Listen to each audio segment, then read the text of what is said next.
சென்னை மாநகராட்சியின் மாமன்ற கூட்டம் இன்றைக்கு ஆரம்பமாகி இருக்கிறது. மேயர் பிரியா என்ன பேசியிருக்காங்கன்னு பார்ப்போம். இவங்க வந்து திமுக அப்படிங்கிறத ஞாபகத்தில் வச்சுங்க. ஸோ அவங்க வந்து ஸ்ட்ரெயிட்டாகவே திமுக கொண்டு வந்த திட்டங்களைத்தான் தற்போதைய அரசு நிறைவேற்றி வருகிறது. நாம் கொண்டு வந்த திட்டங்களின் பெயர்களை மாற்றியாவது தொடர்ந்து செயல்படுத்தினால் மட்டுமே தற்போதைய அரசால் இயங்க முடியும் என்பதே உண்மை. சென்னை மாநகராட்சி சார்பில் புதிய சாலைகள், மழைநீர் வடிகால், பூங்காக்கள், போக்குவரத்து நெரிசலை குறைக்க மேம்பால பணிகள் என மக்களுக்கு எண்ணற்ற பணிகள் செய்யப்பட்டு வருகின்றன.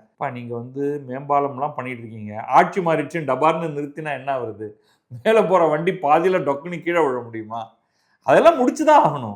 என்ன அது வந்து இன்னொன்று, இதில் வந்து மல்டிபிள் டிபார்ட்மெண்ட்ஸ் இருக்குது. ஒன்று மாநகராட்சிக்கு உட்பட்ட வேலைகள் அது தொடரணும். மாநகராட்சி அட்மினிஸ்ட்ரேஷன் மாறினாலும், தேர்தல் மாறினாலும், அதே மாதிரி மாநிலத்தின் சட்டமன்றத்தில் தேர்தல் நடந்து மாறினாலும் வேலைகள்லாம் நடந்து தான் தீரணும். ஸோ அதெல்லாம் பாதியில் நிறுத்த முடியாது.